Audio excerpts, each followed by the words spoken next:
নামাজ বেহেশতের চাবি এমন সস্তা প্রতিশ্রুতি কোরআনে আল্লাহ দেননি। ধরুন এখন তুমুল বিতর্ক চলছে, নামাজ মসজিদে গিয়ে জামাতে পড়তে হবে কিনা। এই সময়ের কথা বাদ দিলাম, স্বাভাবিক অবস্থাতে 5 ওয়াক্ত নামাজের জন্য মসজিদ নির্মাণ এবং মসজিদে নির্দিষ্ট সময়ে জামাতে নামাজ আদায়ের নির্দেশ কোরআনের কোন আয়াতে দেওয়া হয়েছে? কোরআনে দোয়া বা প্রার্থনার কথা আছে, কিন্তু আল্লাহ এই দোয়া বা প্রার্থনার কোনো সুনির্দিষ্ট নিয়ম, অন্তত যা আমরা নামাজ নামে জানি, তা নির্ধারিত করে দেননি। নামাজের সাথে বেহেশত দোজখের কোনো সম্পর্ক খুঁজে পাওয়াও কঠিন। নামাজ সময় মতো না পড়লে দোজখে যাবে এমন ধারণা কিছু প্রচলিত হাদিস থেকে পাওয়া যায়, যার বেশিরভাগই সর্বসম্মতিক্রমে জাল হাদিস। কোরআন থেকে এই মর্মে কেবল সূরা মুদ্দাসিরের 42 এবং 43 নং আয়াতে বলা হয়েছে, মা সালাকাকুম ফি সাকারা। তাদেরকে জিজ্ঞেস করা হবে, কিসে তোমাদেরকে জাহান্নামে প্রবেশ করালো? ক্বালু লাম নাকু মিনাল মুসাল্লিন। তারা বলবে, আমরা মুসাল্লি ছিলাম না। যদিও কোরআনে মুসাল্লি দ্বারা শুধু নামাজি বোঝায় না, এর অর্থ অনেক ব্যাপক। But don't stop here, keep reading. আমরা অভাবগ্রস্তকে খাদ্য দান করতাম না, আমরা অনর্থক আলাপকারীদের সাথে মগ্ন থাকতাম।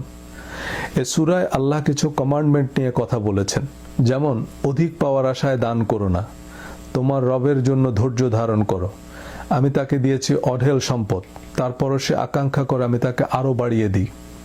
এনিওয়ে, এখানে জাহান্নামে যাওয়ার একটি কারণ যদি আমরা ধরে নিই নামাজ না পড়া, তবে দ্বিতীয় কারণ অভাবগ্রস্তকে খাবার না দেয়া, তৃতীয় কারণ বেহুদা আলাপ বা আনপ্রোডাক্টিভ আলাপে মগ্ন থাকা। তার মানে দ্বিতীয় তৃতীয় কারণও নামাজের সমান গুরুত্ব পাওয়া উচিত। এখন এই অভাবগ্রস্তকে খাবার না দেয়া বলতে কি বোঝানো হয়েছে, বা অনর্থক আলাপে মগ্ন থাকার অর্থ উদ্ধারের জন্য কি আপনার মদিনা ইউনিভার্সিটিতে পড়া লাগবে? নামাজ ফরজ, কিন্তু অভাবীকে খাবার দেয়া তো ফরজ বলছেন না। অনর্থক আলাপে মগ্ন থাকা তো হারাম না।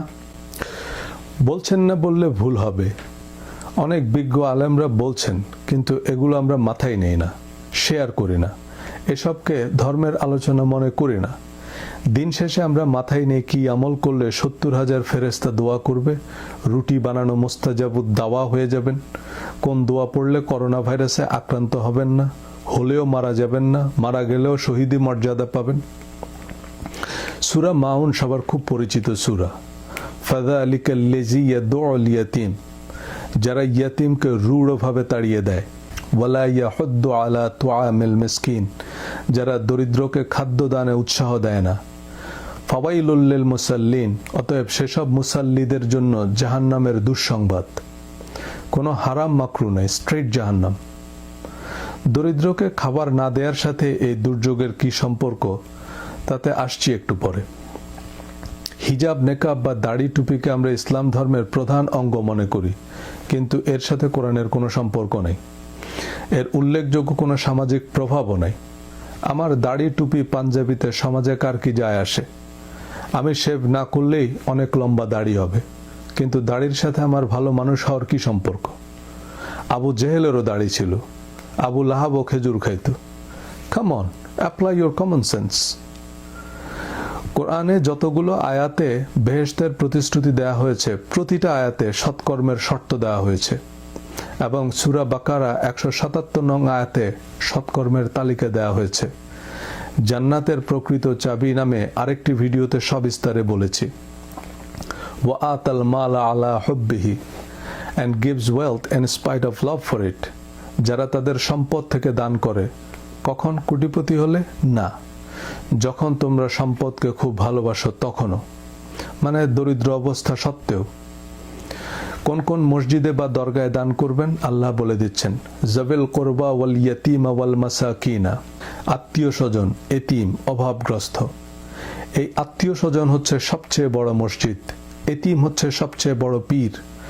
অভাবী মানুষদের হাতেই আপনার বেহেশতের চাবি। আর কোথায় দান করবেন?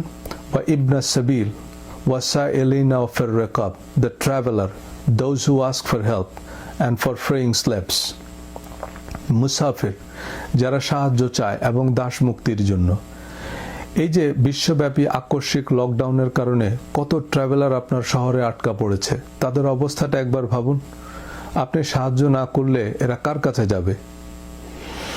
এই আয়াতে সিয়াম বা রোজার উল্লেখ নেই, এমনকি হজের কথা নাই এই লিস্টে, কিন্তু সৎকর্মের তালিকায় আছে ওয়াল মাউফুনা বিআহদিহিম ইযা আহাদু, এবং যারা প্রতিশ্রুতি রক্ষা করে যখন কোনো প্রতিশ্রুতি দেয়।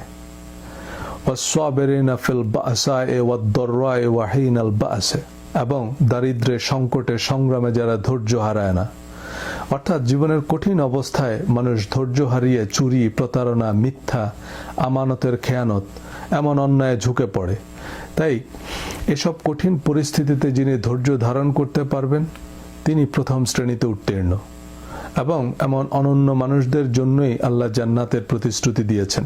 ওয়া উলাইকাল্লাযীনা সাদাকু ওয়া উলাইকা হুমুল মুত্তাকুন, এরাই হচ্ছে সৎ এবং এরাই রাইটিয়াস বা মুত্তাকি। সূরা বাকারা আয়াত 274। যারা তাদের সম্পদ ব্যয় করে রাতে এবং দিনে, প্রকাশ্যে এবং গোপনে, তারা তাদের প্রভুর কাছ থেকে পুরস্কৃত হবে, অর্থাৎ তারা জান্নাতি। দেখুন, 5 ওয়াক্ত শুধু নয়, রাত জেগে তাহাজ্জুদের নামাজ পড়াও সহজ, কিন্তু অসচ্ছল অবস্থায় দান করা, সে দানের প্রচার বা খোটা না দেয়া, সর্বাবস্থায় প্রতিশ্রুতি রক্ষা করা, বিশেষ পরিস্থিতিতে রাগ দমন করা, সব মানুষকে নিঃশর্ত ক্ষমা করা, সংকটে সংগ্রামে ধৈর্য ধারণ করা এভারেস্ট জয় করার চেয়েও কঠিন। আর এই অগ্নি পরীক্ষায় উত্তীর্ণদেরই কোরআন জান্নাতের সুসংবাদ দিয়েছে। 5 বার অজুর পর শাহাদা পাঠ করলেই জান্নাতের 8টি দরজা খুলে দেয়া হবে, বা নামাজ বেহেশতের চাবি, এমন সস্তা প্রতিশ্রুতি কোরআনে আল্লাহ দেননি।